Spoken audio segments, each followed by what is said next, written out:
साथियों नमस्कार, स्वागत है आप सभी लोगों का हमारे YouTube चैनल स्टडी विद आकाश पर।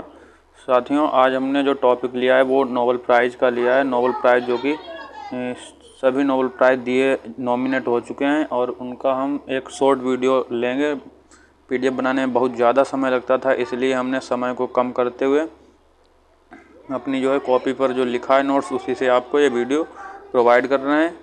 तो वीडियो को अंत तक ज़रूर देखें, मैं पूरा समझाने की कोशिश करूंगा। साथियों तो हम शुरू करते हैं कि नोबेल प्राइज़ है। नोबेल प्राइज़ जो है सर्वप्रथम वो कब शुरू किया? तो नोबेल प्राइज़ की शुरुआत जो है वो 1901 ईस्वी में जो है नोबेल प्राइज़ शुरू हुए थे और अल्फ्रेड नोबेल जी के नाम पर नोबेल प्राइज़ दिए जाते हैं। इन्होंने डायनामाइट की खोज की थी।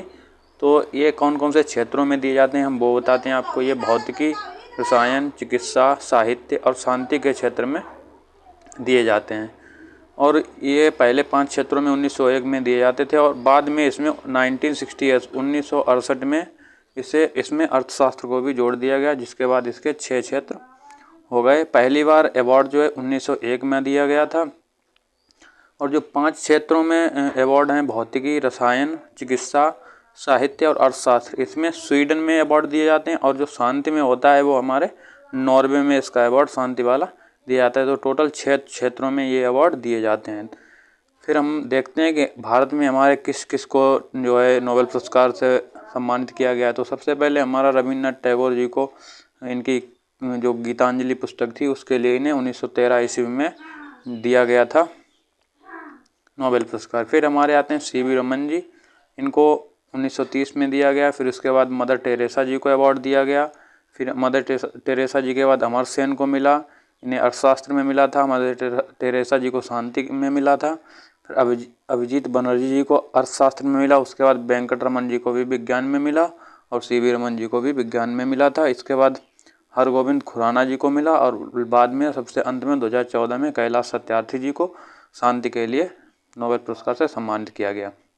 फिर हम बात करते हैं कि सबसे ज़्यादा नोबेल पुरस्कार अभी तक किसको मिले हैं। तो सबसे ज़्यादा जो नोबेल पुरस्कार हैं वो 420 नोबेल पुरस्कार मिले हैं अमेरिका को। फिर उसके बाद आता है कि इस साल जो 2024 के नोबेल पुरस्कार हैं वो किस किस क्षेत्र में और किसको मिले हैं।